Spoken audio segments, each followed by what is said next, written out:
오늘 교사할 말씀은 사사기 1장 27절, 28절 말씀입니다. 사사기 1장 27절, 28절 말씀입니다. 사사기 1장 27절, 28절 말씀을 우리 같이 한 목소리로 읽겠습니다. 므낫세가 베스안과 그의 딸린 마을들의 주민과 다낙과 그의 딸린 마을들의 주민과 돌과 그의 딸린 마을들의 주민과 아블라함과 그의 딸린 마을들의 주민과 무깃도와 그의 딸린 마을들의 주민들을 쫓아내지 못하며 가나안 족속이 결심하고 그 땅에 거주하였더니 이스라엘이 강성한 후에야 가나안 족속을 노역을 시켰고 다 쫓아내지 아니하였더라. 아멘, 아멘. 오늘 우리가 같이 읽은 말씀은 사사기 1장에서 4장까지의 말씀입니다. 사사기는 애굽을 떠나 광야를 거쳐 모세의 후계자 여호수아와 더불어 가나안 정복 전쟁을 치르고 그 후손들이 가나안 땅에서 살아가는 내용입니다. 그런데 적과 꿀이 흐르는 축복의 땅을 소망했던 것과는 달리 가나안 땅의 삶은 전쟁의 역사였습니다. 왜 그렇게 되었습니까? 이스라엘 백성들의 중차대한 실수를 사사기 초반은 언급하고 있습니다. 첫 번째, 그들은 그 땅 거민들을 다 쫓아내지 못했습니다. 두 번째, 그 땅의 우상을 섬겼습니다. 셋째, 그들과 언약하며 살았습니다. 이스라엘 백성들이 하나님과 언약을 어기고 모세나 여호수아처럼 말씀을 행하거나 말씀을 순종하지 않고 가나안 땅 사람들을 허용하게 되었다는 것입니다. 말씀을 잘 보시면 여호수아의 죽음을 말하면서 후계자에 관해서는 전혀 언급하고 있지 않습니다. 앞으로 반복해서 나타날 무질서와 배교를 넌지시 예고하고 있는 것입니다. 이스라엘 전체를 통솔하고 그들을 하나님께로 인도할 지도자가 없다는 것, 바로 이것이 이스라엘이 끝없는 나락으로 떨어진 근본적인 이유라고 말할 수 있습니다. 오늘 1장에 계속 반복해서 나오는 이야기는 이스라엘 백성들이 가나안 땅의 거민들을 몰아내지 않았다, 이 말씀입니다. 하나님의 말씀을 순종하지 않았다는 것입니다. 이것은 교육의 부재요, 하나님에 대한 인식의 부재입니다. 다른 말로 하면 하나님을 믿는 믿음이 없었다는 것입니다. 이렇게 이스라엘 백성들은 가나안 사람들을 몰아내지 못하고 섞여 살기 시작했습니다. 가나안 땅 사람들을 쫓아내지 못하고 가나안 사람처럼 되어버리고 만 것입니다. 2장 말씀은 보면 이런 실수 때문에 하나님께서 그들에게 경고합니다. 하나님께서는 언약을 지키셨고 가나안 땅을 주어서 기업의 복을 주셨는데 이스라엘 백성들은 언약을 지키지 않았다는 것입니다. 그래서 어찌하여 그리하였느냐, 왜 언약을 지키지 않았느냐 묻습니다. 2장 3절 말씀입니다. 내가 그들을 너희 앞에서 쫓아내지 아니하리니 그들이 너희 옆구리에 가시가 될 것이며 그들의 신들이 너희에게 올무가 되리라. 아멘. 가나안을 정복하는 것은 성공했지만 하나님께서 말씀하신 정복전쟁은 실패했습니다. 그들은 여지를 남겨두었습니다. 왜 그렇게 하였습니까? 호기심 때문입니다. 그들의 문화와 물질에 대한 유혹 때문입니다. 우리들이 가지고 있지 않는 재미있는 것들을 가지고 있는 것입니다. 그리고 그들이 가지고 있던 재산들 욕심이 났습니다. 여러분, 신앙이란 우리의 심령을 하나님의 것으로 채우는 것입니다. 우리 안에 있는 세상적인 것들을 다 비워내는 것입니다. 이를 온전히 하지 못할 때 가시가 자라나게 됩니다. 또한 그들에게 가시가 된 죄의 문제는 우상의 문제입니다. 언제나 근본적인 원인은 하나님을 떠난 영적 음행에 있는 것입니다. 교회의 세태 역시 동일한 측면으로 보아야 합니다. 교회는 경제적인 문제로 무너지지 않습니다. 교회가 쇠퇴하는 근본 원인은 영적인 타락과 불순종입니다. 사사키 저자는 여호수아 이후의 세대를 다음 세대가 아니라 다른 세대라고 표현하고 있습니다. 그들에게 여호와를 아는 지식이 없었기 때문입니다. 그러므로 계속되는 이 배교 행위의 근본 원인은 여호와를 아는 지식을 다음 세대에 가르치지 않는 이전 세대의 부모들에게 책임이 있는 것입니다. 이처럼 부모 세대가 자녀 세대를 위해 해야 할 가장 중요한 일은 하나님을 아는 지식을 전수해 주는 것입니다. 3장을 보시면 하나님께서 남겨두신 이방 민족이 소개되고 있습니다. 하나님께서 의도적으로 그들을 남겨두신 이유는 이스라엘을 시험하기 위해서입니다. 여러분, 시험을 유혹과 동의어로 생각해서는 안 됩니다. 하나님께서는 이방 민족과의 전쟁을 통해 하나님을 의지하는 법을 가르치고자 하셨습니다. 즉 하나님께서 이스라엘을 시험하시는 목적은 고난을 통한 연단과 성숙이라고 말할 수 있습니다. 하지만 이스라엘은 이 시험을 통과하지 못했습니다. 첫 번째 사사인 온니엘이 등장합니다. 유일하게 결점이 소개되지 않는 사사입니다.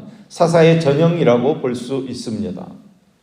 온니엘 이후의 사사들은 저마다 결함과 부족함을 가지고 있습니다. 마지막 사사인 삼손에 이르러서는 그것이 절정에 달하게 됩니다. 온니엘은 성령의 충만함을 입고 여호수아처럼 힘있게 메소포타미아 왕을 물리쳤습니다. 8년 동안 노예 생활하던 이스라엘은 하나님과 온니엘의 은혜를 입고 나서야 노예 생활에서 벗어날 수 있었습니다. 그리고 40년 동안 평안을 누리게 됩니다. 모압 왕 에글론은 이스라엘의 일부를 점령하여서 18년 동안 통치했습니다. 하지만 이스라엘은 항상 연대 책임이기 때문에 이스라엘의 몇몇 족속이 모압 왕의 통치를 받았다는 것은 온 공동체가 하나님께 범죄한 것이 되는 것입니다. 하나님께서는 이스라엘의 부르짖음을 들으시고 맨손잡이 사사 에웃을 사사로 세워서 에웃은 모압 왕 에글론을 속여 공물을 바치는 척하면서 둘이 있는 자리에서 비둔한 그를 죽이고 이스라엘을 구해냅니다. 왼손잡이라는 말을 여러분 기억하셔야 합니다. 이스라엘 사람들은 왼손잡이를 비정상적이라고, 사람이 되지 못했다고 조롱했습니다. 그런데 그 조롱하던 에웃이 하나님의 능력을 힘입어 강한 모압 왕을 죽였고 자신을 무시하는, 자신을 조롱하는 이스라엘을 구해낸 것입니다. 여러분, 힘을 자랑하는 세상에서 복음을 듣고 배우며 깨닫고 믿는 사람들을 통해 세상이 구원되어진다는 것입니다. 세상의 힘으로 세상이 구원받는 것이 아니라 하나님의 능력과 하나님의 권세로 구원받는다는 것입니다. 세 번째 사사인 삼가를 정통 사사로 보아야 하는지 논쟁의 소지가 아주 많이 있습니다. 삼갈은 아낫의 아들로 묘사되어 있는데 아낫은 가나안 여신 가운데 하나입니다. 이 삼갈이라는 이름도 이스라엘에서는 볼 수 없는 형태의 이름입니다. 그렇다면 그는 이스라엘이 고용한 용병이거나 아니면 괴종한 가나안 사람이라고 보아야 합니다. 이것은 하나님께서 이방 사람들을 사사로 세워야 할 만큼 당시 이스라엘 백성들이 타락했다는 증거가 되어지는 것입니다. 하나님께서는 하나님의 나라 백성들을 구원하시기 위해 이방 나라 사람들을 들어서 사용하시는 것입니다. 문제는 이스라엘에게 있습니다. 이스라엘이 하나님을 소망하지 못하고 하나님을 의지하지 못하고 자기 욕심에 빠져 살아가고 있을 때 하나님께서는 계속해서 하나님의 구원을 이루어가고 계신다는 것입니다. 네 번째 사사 드보라는 여자였습니다. 백성들이 그녀에게 나아가 재판을 받을 만큼 존경받는 사람이었습니다. 바락이 함께 전쟁터에 나아가기를 정할 만큼 당시의 권위자였습니다. 당시 드보라와 바락이 싸워야 했던 대적은 가나안 야빈입니다. 그에게는 철병거가 무려 900대나 있었습니다. 철병거는 오늘날로 치면 전차에 해당하는 최첨단 무기입니다. 하지만 하나님 앞에서는 이런 엄청난 전력의 차이도 문제가 되지 않습니다. 하나님께서는 야빈의 철병거가 기손 강물에 휩쓸려 가도록 역사해 주셨습니다. 결국 야빈의 군대 장관 시스라는 최첨단 무기인 철병거에서 내려와 맨몸으로 도망치는 처지가 되어집니다. 이스라엘이 가나안과의 그 전쟁을 주저한 이유는 이 철병거에 대한 두려움 때문이었습니다. 그런데 하나님께서 역사하시니까 철병거는 아무것도 아니게 되었습니다. 여러분, 우리 역시 두려움 때문에 순종하기를 주저할 때가 많습니다. 하지만 우리가 실제로 도전해 보면 우리가 생각했던 만큼 문제가 심각하지 않는 경우들이 많이 있습니다. 여러분, 세상 것을 바라보지 마시고 아주 작고 미약할 것이라도 하나님 안에 있는 것들을 붙잡는 저와 여러분 되기를 소망합니다. 우리가 하나님의 것을 붙잡을 때 그로 인해서 놀라운 일들을 경험하는 저와 여러분 되기를 소망합니다. 하나님의 손에 붙잡히게 될 때 얼마나 부하게 되고 강하게 되고 위대하게 되는지를 보여주는 승리하는 인생 되기를 소망합니다. 주님께서는 저와 여러분이 이 땅에서 사단의 악한 세력들을 맞서 싸울 또 다른 드보라가 되기를 원하십니다. 우리가 성령을 붙잡고 은혜 안에서 승리의 삶을 사는 저와 여러분 될 수 있기를 예수님의 이름으로 축복합니다. 기도하겠습니다. 하나님 아버지, 영적 전쟁에 완전히 승리하지 못한 모습으로 살아왔음을 이 시간 고백하며 회개합니다. 주님, 우리가 완전히 승리를 얻어야 할 영역이 무엇인지를 깨닫게 하여 주시옵소서. 불완전한 순종으로 가나안 백성이 옆구리에 가시가 되고 그들의 신들이 백성들의 올무가 된 것처럼 우리가 처리하지 못한 작은 죄악들이 우리를 얽어매어서 신앙이 자라지 못하도록, 붙잡지 못하도록 우리가 말씀에 온전히 순종하는 삶을 살게 하여 주시옵소서. 끝까지 기다려주신 하나님 앞에 우리를 온전히 내어놓고 말씀의 중요성을 깨달아 말씀을 읽고 묵상하고 지켜 행하며 자손들에게 말씀을 올바로 가르쳐서 세상을 따라 사는 것이 아니라 말씀을 따라 사는 백성으로 세워갈 수 있도록 함께하여 주시옵소서.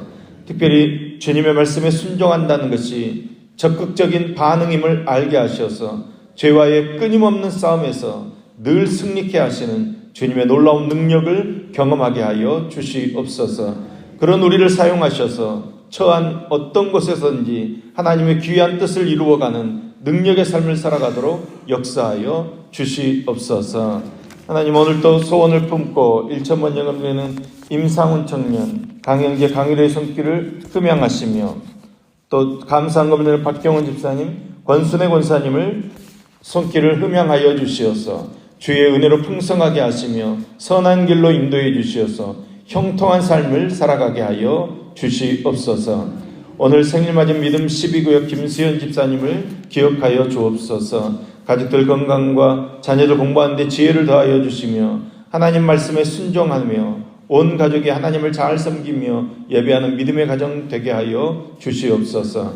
믿음 18구역 이주연 집사님을 기억하여 주옵소서. 사업장을 축복하여 주시고 하나님을 더 의지하는 믿음을 더하여 주시며 자녀들 공부하는 데 지혜를 더하여 주시고 온 가족 건강하게 지켜주시고 보호하여 주시옵소서. 은혜 16구역 박경림 권사님을 기억하여 주옵소서. 성령의 은혜를 회복하게 하시고 하나님 말씀을 더욱 깊이 사모하게 하셔서 가정에 하나님의 평화와 은혜가 넘쳐나게 하시고 영육 간의 강건함을 허락하여 주시옵소서. 오늘도 우리의 삶의 자리에서 말씀을 이루는 삶을 살아가도록 주님께서 우리와 함께하여 주시며 모든 병자, 모든 악한 것들, 모든 약한 것들이 치유되어지는 복된 역사를 허락하여 주시옵소서. 예수님의 이름으로 기도합니다. 아멘.